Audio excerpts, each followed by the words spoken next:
name is Brain Rot Bambi the Clown, and in all my years as a successful and a little bit famous content creator, I've had some close calls with starting a cult. To be honest, I've even made some mistakes, encouraged obsession, isolated my fans, even created an inner circle, which inevitably led to breaking hearts, wills, and entire families apart. So today I'm here to teach you what I learned the hard way, how not to start a cult even when you're very charismatic and a little bit cute.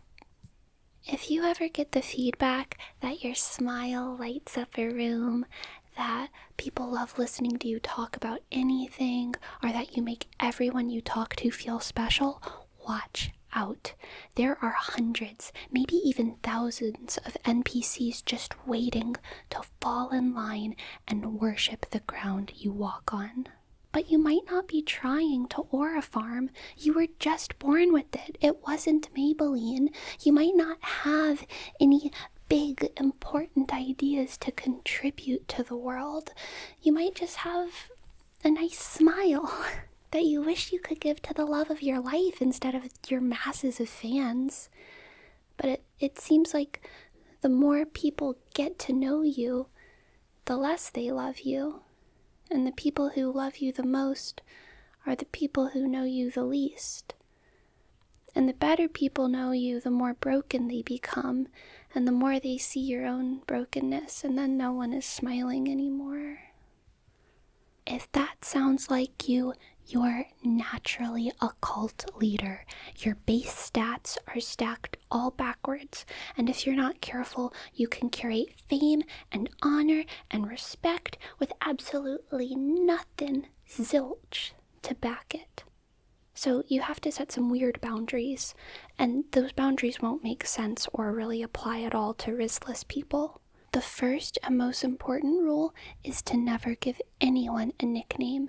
If you give someone a nickname, they'll think that they're really special to you, and then other people will be jealous, and then they'll want nicknames, and before you know it, you've created a divide in your social circle between your very, very special nicknamed friends and your nameless friends. Or worse, you give everyone a nickname, and then you start to forget their real names, which gets really awkward really fast. Or you accidentally give two people the same nickname, and then they have to fight each other to the death. The second rule is to never form close relationships with your followers.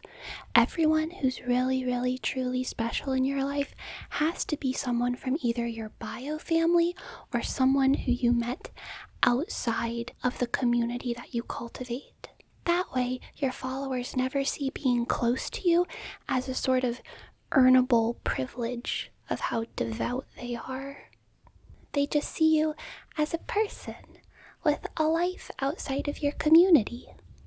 This is really the hardest rule because, unfortunately, people are just people, and I think people are fundamentally good, and so there's cool people everywhere.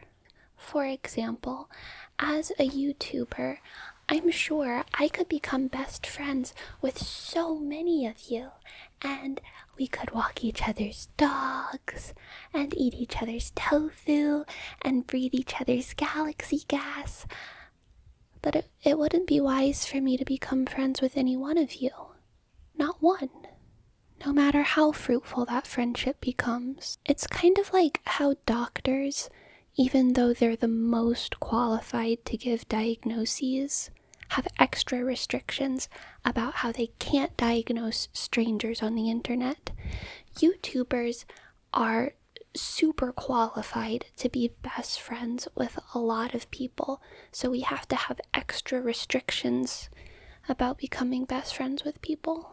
Once I dated a content creator, and he was so dreamy, but he really struggled to set boundaries with his perky female fans, and he would always tell me, "I love you, Bambi, but sometimes I feel guilty because I feel like the only reason I'm with you and not these other girls who love me so much is just because you knew me before them. And so it's just good luck for you and bad luck for them. And I would have to remind him, yeah, it is good luck for me, and it is bad luck for them. Don't let their bad luck ruin our relationship. You have no obligation to even out the luck here and hold hands with your female fans. Their Delulu is not your Salulu. The point being, if you're likable enough to be a YouTuber, you're likable enough to make a lot of friends. But that doesn't mean you have to. You gotta learn to let your followers be lonely and friends max elsewhere, preferably IRL. Otherwise, you risk emotional burnout by trying to be best friends with all your best fans. Or even worse, you just try to be best friends with a few of them, and then you create the smoking gun of all cult leaders. An inner circle. If you don't want to be a cult leader, you cannot have an inner circle, and especially not a public one. No one can be special, because if you make people special, they'll make you even more special, when all you want to be is a clown. I used to have, a couple of my really devoted fans used to send me these long messages, and I was so flattered that I would reply in kind. It seemed like the right thing to do, you know? It's not like they were asking me for anything, but after I did a vibe check, I realized that they would hide a dead body for me. They would give me their credit card numbers. They would each mail me their firstborn child if I asked. And I wouldn't even take a small L for them. I didn't know them, not like they thought they knew me. Even if they typed out their whole lore to me, I did not know them or care about them in the same way. And I realized in the sheer unfairness of that situation, I had become an evil clown, like Joel Olstein. So I straight ghosted everyone, a most negapogger's sweaty decision. But it was necessary to shatter their delusion about me, so I did. And now no one likes me very much, unless they never even try to talk to me, so I never have to shut them down or ignore them. And we can have this beautifully, eternally, unrequited love for one another. Which is kind of beautiful, isn't it? It turns out the best things in life are in fact the things we can't have. The things that are just a little bit out of reach. The distance I keep between me and my followers is actually keeping our non-friendship, non-culty relationship a lot more healthy and sustainable. Socializing as a whole is in its flop era, I think. We're all lonely and simultaneously eating up the hive mind on our devices. It makes not having a cult really difficult when it seems like there's only two kinds of people. There's wrist lords like me, and people who desperately want to attach themselves to wrist lords as a way to cultivate their identity. No one openly wants to be an NPC, but guess what?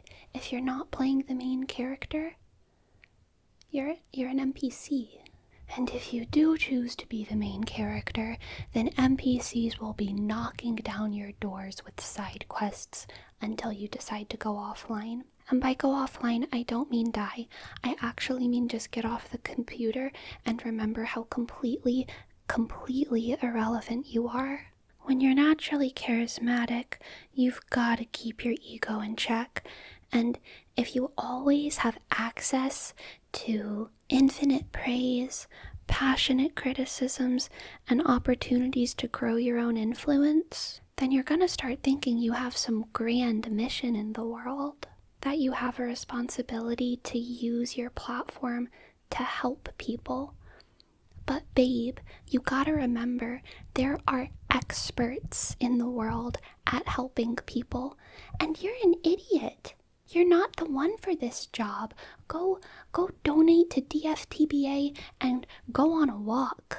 Speaking of going offline, the next important piece of advice to not become a cult leader is to kind of act like a cult leader. People are so educated on cults nowadays.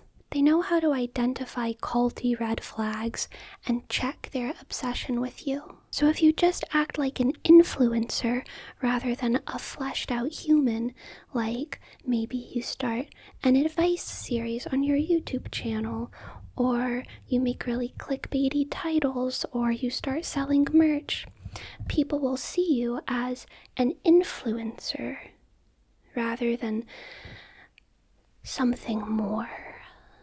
If you try to be better, if you try to be more and principled and encourage diverse perspectives and encourage critical thinking and actively discourage idolization, people are really going to start to respect you. And that's a problem. In addition to not letting people respect you, you also have to not let them feel too safe and welcome around you, or scared. Oh, well, unless it's scared in like a,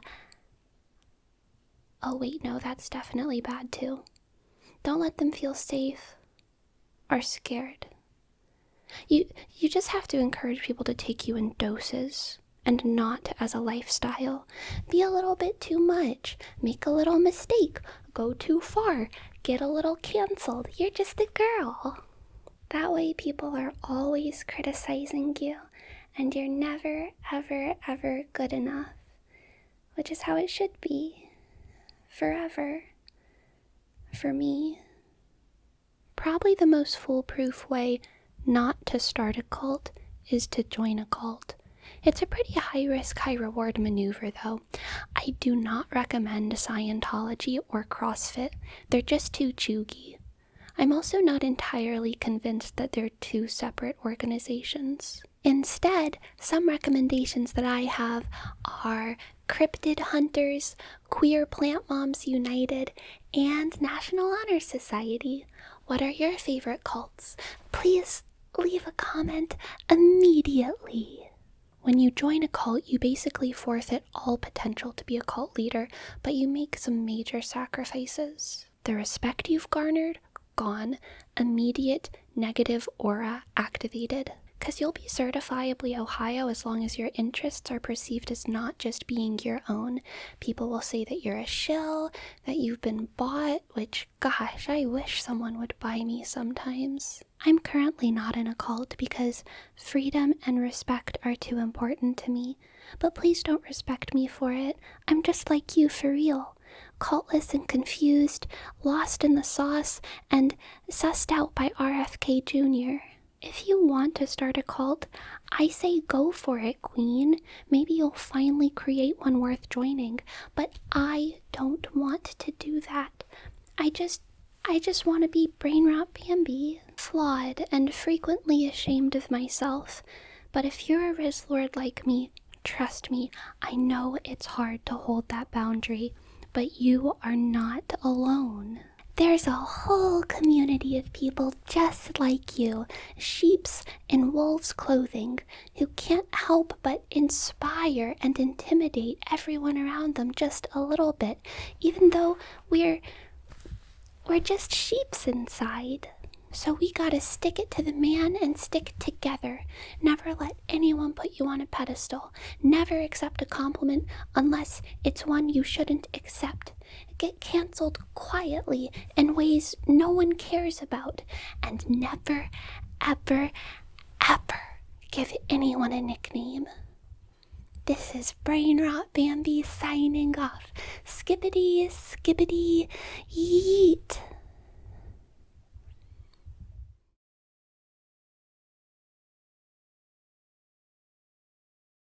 Welcome to the family. We're glad that you have come to share your life with us as we grow in love, and may we all